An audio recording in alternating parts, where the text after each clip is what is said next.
Me dejaron un sobre. Ellos se quedaron sin nada. El día que abrí ese sobre frente a toda mi familia, nadie me miraba. Estaban demasiado ocupados contando lo que les tocaba a ellos. Mi nombre es Daniel. Y durante casi toda mi vida fui el sobrino raro, el hijo adoptivo de la familia extendida, el que no tenía sangre directa del abuelo Ernesto pero que igual vivía cerca porque mi mamá era su sobrina favorita. Eso nunca fue suficiente para los demás.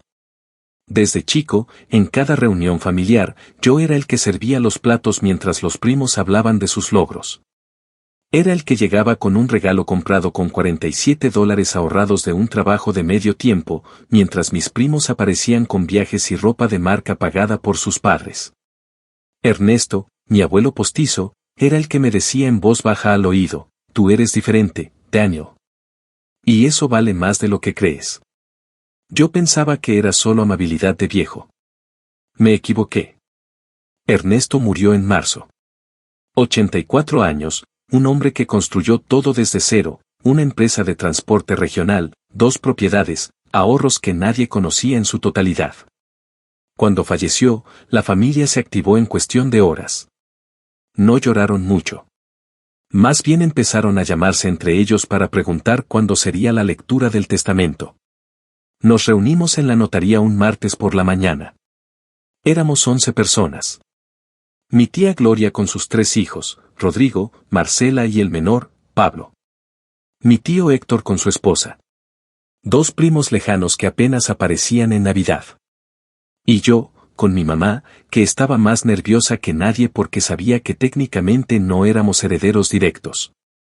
El abogado leyó el testamento con esa voz plana que tienen los abogados cuando saben que van a incendiar una habitación. A Rodrigo, el camión principal de la empresa, valuado en aproximadamente $85,000, más los contratos activos de transporte.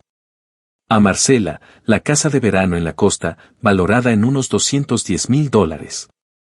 A Pablo, $60,000 en efectivo depositados en una cuenta a su nombre. A mi tío Héctor, la camioneta del año y el local comercial que rentaba en el centro. A los primos lejanos, divisiones menores del negocio. Cada nombre que se leía venía acompañado de sonrisas, de codos que se tocaban, de miradas cómplices. La sala olía a codicia y a colonia cara. Y entonces el abogado dijo mi nombre. A Daniel. Hizo una pausa que duró 3 segundos exactos. Se le entrega un sobresellado con instrucciones específicas y una escritura. Nada más. Rodrigo soltó una carcajada corta que intentó disimular con una tos. Marcela me miró con esa lástima exagerada que en realidad es desprecio disfrazado. Pablo, el más joven, simplemente dijo, un sobre. ¡Qué tierno! Y los demás rieron. El abogado me entregó el sobre personalmente, sin soltar la mirada. Y en ese momento, algo en su gesto me dijo que él sabía exactamente lo que había adentro. Salí de la notaría con mi mamá. Nos fuimos a un café a 2 cuadras. Pedí un americano. Abrí el sobre con cuidado, como si el papel pudiera romperse. Adentro había 2 cosas, una carta manuscrita de Ernesto y un documento legal de 4 páginas con sello notarial.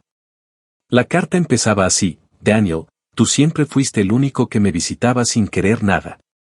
El único que se sentaba a escucharme. Este sobre no es un consuelo. Es la llave. Leí el documento legal 3 veces. Luego se lo pasé a mi mamá. Cuando terminó de leer, me miró con los ojos abiertos. Lo que el abuelo Ernesto había construido no era solo generosidad. Era una trampa para los codiciosos. El documento establecía una cláusula de reversión total. En términos simples, cualquier bien heredado que fuera vendido, hipotecado, abandonado, transferido a terceros o utilizado como garantía de deuda dentro de los primeros 3 años, pasaría automáticamente a mi nombre. No como penalización. Como condición original del testamento, validada ante notario público 2 años antes de que Ernesto muriera. El hombre lo había planeado con tiempo. Además, había una segunda condición, si existía una disputa legal entre herederos sobre cualquiera de los bienes listados, todos los bienes en conflicto pasaban también a mí. Yo era el destino final. No el consolación. El destino. No dije nada a nadie. Guardé el documento. Tomé mi café. Y esperé. No tuve que esperar mucho. A los 40 días, Rodrigo ya había intentado vender los contratos de transporte a una empresa competidora. El abogado de Ernesto lo detuvo en el proceso y me notificó. A los 3 meses, Pablo había gastado $38,000 de los $60,000 que recibió en una inversión de criptomonedas que colapsó. Intentó entonces acceder al dinero restante como garantía para un préstamo. Segunda notificación a mi favor. Marcela fue la más rápida en destruirse sola. Puso la Casa de la Costa en una plataforma de renta vacacional sin transferir el título, pero cuando quiso asociarse con un inversionista externo y firmar un contrato de usufructo, activó la cláusula. El abogado me llamó un jueves por la tarde con un tono casi divertido. Y entonces llegó lo que Ernesto probablemente ya sabía que iba a pasar: la familia se peleó entre ellos. Rodrigo acusó a Héctor de quedarse con facturas del negocio. Héctor demandó a Marcela por una deuda antigua que nunca se había saldado. Los primos lejanos se sumaron al caos.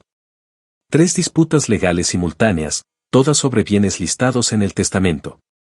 El abogado me llamó un lunes en la mañana y me dijo que preparara mi identificación.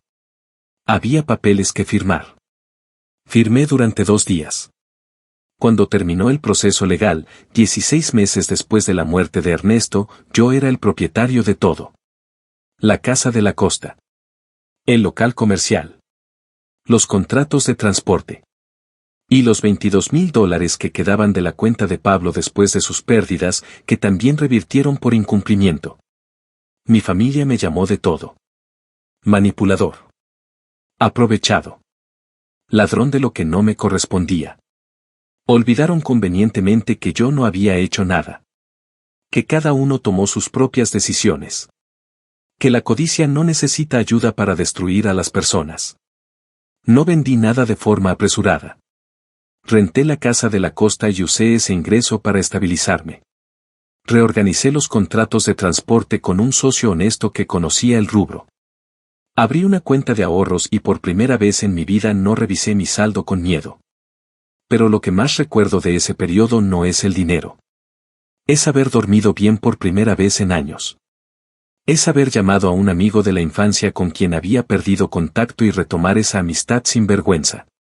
Es haberle comprado a mi mamá un sillón cómodo para su cuarto porque el suyo estaba roto desde hacía 2 años y yo no podía pagarlo antes. Ernesto no me dejó riqueza para que yo me convirtiera en alguien diferente. Me dejó una prueba de que la paciencia y la integridad, a veces, tienen su recompensa. La frase que más repito cuando alguien me pregunta qué aprendí de todo esto es esta: la codicia no necesita enemigos, se destruye sola y puntual. Hoy vivo en un departamento modesto en el mismo barrio donde crecí.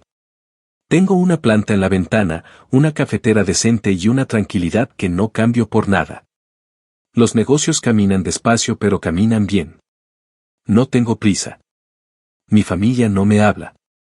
Y honestamente, eso también es parte de la herencia. Déjame en los comentarios quién crees que tenía razón. Si quieres ver más historias,